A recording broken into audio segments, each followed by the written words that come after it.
The thing is, though, they don't. These men do not value or love their wives. This is a comment from one of Rachel's videos. Rachel does religious deconstruction, and this is in response to the infamous graduation speech that kicker guy gave.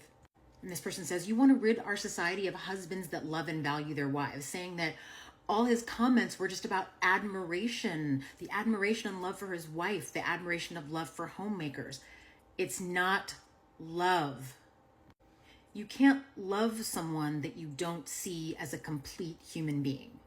You can't value someone if the only thing you value is the free labor that they provide for you. And if you see their most important contribution to your life and to the world is that free labor that they provide you.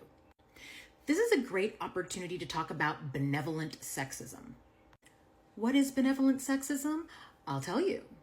Most people only recognize sexism when it's hostile, when it's right in your face, right? Similar to racism. People don't think they're racist because they're like, oh, well, I'm not, burning a cross. I'm not unaliving people. I'm not hiring people because they're Black or Hispanic. So I'm not racist. But it's deeper than that. Benevolent sexism is these sort of patronizing statements and attitudes that seem good on the surface. It seems like a compliment, but it's just reinforcing gender inequality. It's reinforcing the idea of male supremacy. It includes things like what's called protective paternalism. The idea that, men provide safety for women, that women should be protected and cherished. Also, things like complementary gender differentiation. That's when people say, oh, men and women are equal, but they're just different. They have different roles, and those roles complement each other, and men and women need each other because they go together.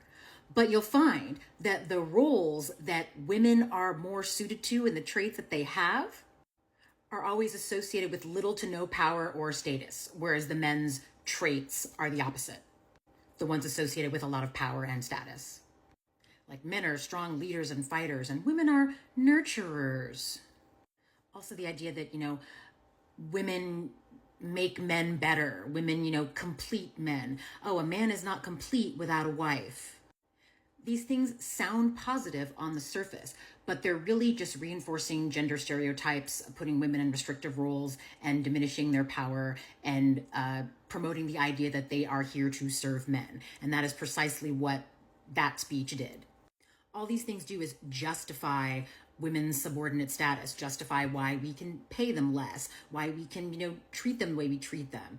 It is just as damaging as hostile sexism. In that speech, he based his wife's value solely on her status as a wife and mother. He mentioned nothing else about her. It's supporting policies surrounding women that are designed, they say, for women's protection. But these kinds of policies make it more difficult for women to work, achieve financial independence, and to build our lives in a way that contradicts those negative gender stereotypes. It keeps us in our place. These ideas keep women in their place. That's how they're designed. And the inevitable result is the grand, bold statements that, a woman is your queen, meanwhile treating her like a domestic servant. Proclaiming she's a queen, but treating her like a slave. The idea that men are responsible for women, that it's their job to lead women, and it's women's job to submit to said leadership. Benevolent sexism is just complimenting women based on negative gender stereotypes. It's backhanded compliments. And again, it's just as damaging as the openly hostile sexism because it still results in the same thing. The perpetuation of attitudes about gender that result in women getting paid less, women being less safe, and women losing bodily and financial autonomy.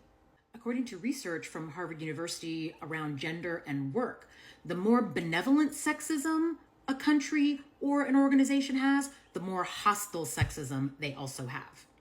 One leads to the other. They can't be separated. So don't be fooled by this crap. Just because it sounds like a compliment does not mean it is.